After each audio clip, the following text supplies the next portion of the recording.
process part එක කොහොමද කරගන්නේ කියලා අද අපි කතා කරන්න යන්නේ අපේ sign in part එකේ process එක කොහොමද කරගත්තේ කියලා. අද අපි ගිහින් බලමු කොහොමද අපි sign in එක report කරන්න තියෙන්නේ කියලා. එහෙනම් මේ විදිහට අපේ sign up process.php ෆයිල් එක බලා ගන්න පුළුවන්. මේකෙත් අපි මුලින්ම php tag එකක් දාගෙන තියෙනවා. php open කරගෙන තියෙනවා මෙතන.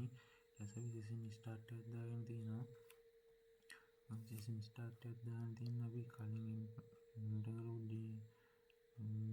data page එකකටම page එකට මාරු වෙද්දී ඒ user මුලින්ම sign up වෙලාද කියලා බලාගන්න තමයි අපි මෙතනින් දාන්න. අපි මේකට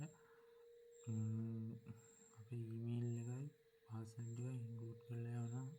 අපි validation කරලා හදාගත්ත password එකයි email එකයි තමයි අපි මේක include කරලා යන්නේ. ඊට පස්සේ අපි connection.php ෆයිල් එක අපි මෙතන include කරගෙන දෙනවා. ඊට පස්සේ මෙතන email කියලා variable email to කියලා variable එකක් හදාගෙන දෙනවා. ඊට පස්සේ මෙතන password එක රන් තියෙන variable එකට ඊට පස්සේ අපි remember මේ option එක මෙතන අපි post method එකකින් අරගෙන තියෙනවා.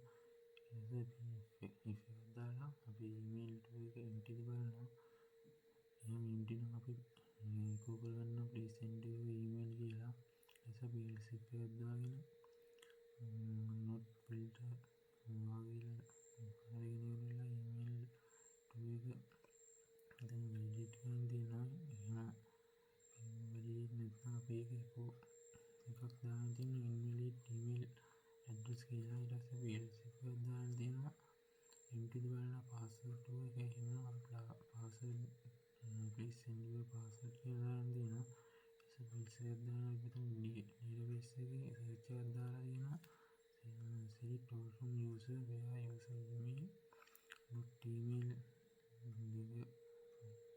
to email password එක SPI දාගෙන dot number ගන්න එක නම්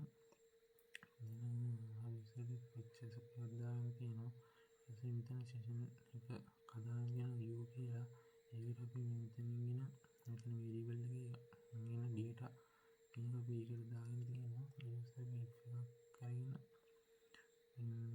if එකක් දාගෙන අපි මෙතන remember me කියන එක සමානද බලන true කියන එකට ඊට අපි එතන cookies එකක් හදාගෙන තියෙනවා set cookies කියලා. ඊට පස්සේ මේකට email එකත් time එක අපි login time එකත් අපි ඒකට දාගෙන තියෙනවා. ඊට පස්සේ අපි මේ විදිහට password එකත් ඒ විදිහටම හදාගෙන තියෙනවා. ඉතින් අපි ඒක destroy වෙන්න ඕන කාලේ ඉතින් දීලා තියෙනවා.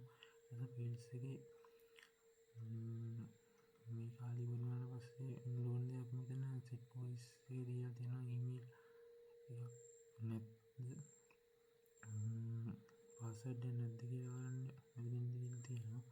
ඊපස්සේ මේක මෙතන අපි මොන email එකේ සමාන email එකේ password එකට සමාන කෙනෙක් database එකේ ඉන්නවා නම් එයාව අපි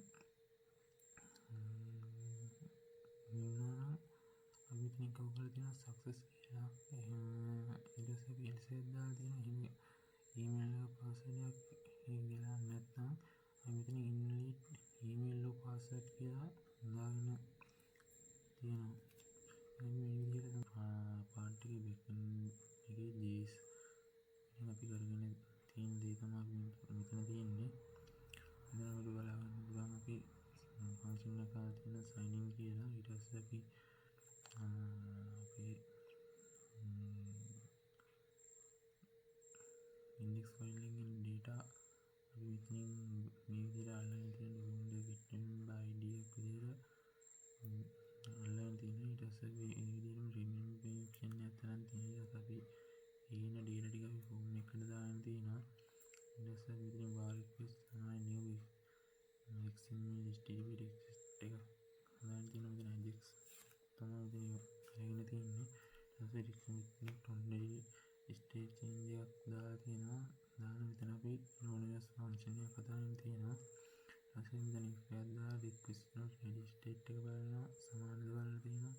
හතරට රික්වෙස්ට් ස්ටේට් එක වල තියෙන සමාධිය 200ට මෙල් එකන රිස්පොන්ස් කියලා අපිට අපි PHP සයින් ප්‍රොසෙස් ෆයිල් එකෙන් නීර ටික අපිට පෙන්වන්න උදේ රිස්පොන්ස් එන නීර ටික අපි මෙතන රික්වෙස්ට් එක දාන්න දින රිස්පොන්ස් ටෙක්ස්ට් එකක් විදිහට ඊට පස්සේ if එකක් දාන්න රිස්පොන්ස් එක එන රිස්පොන්ස් එක සක්සස් නම් window.location එක ඉක්වල් තියෙන හෝම් පේජ් එකට යවනවා අපි ඊමේල් එකයි පාස්වර්ඩ් එකයි හරිනම් මේක තනින් කෙලින්ම අපි හෝම් පේජ් එකට යනවා ඊට පස්සේ else එකක් දාන්න තියෙනවා එන available request වැරදි නම් මේ ටික මෙන්න කියලා ඊට පස්සේ අපි මෙහි රික්වෙස්ට් එකක් ඕපන් කරගෙන තියෙනවා post විදියට ඒක sign in process.php ෆයිල් එකට ඊට පස්සේ හිගෙන රික්වෙස්ට් එක send කරලා දෙනවා මේ විදියට මේ විදියට තමයි අපි sign in එකේ process part එක ගැන තියෙන්නේ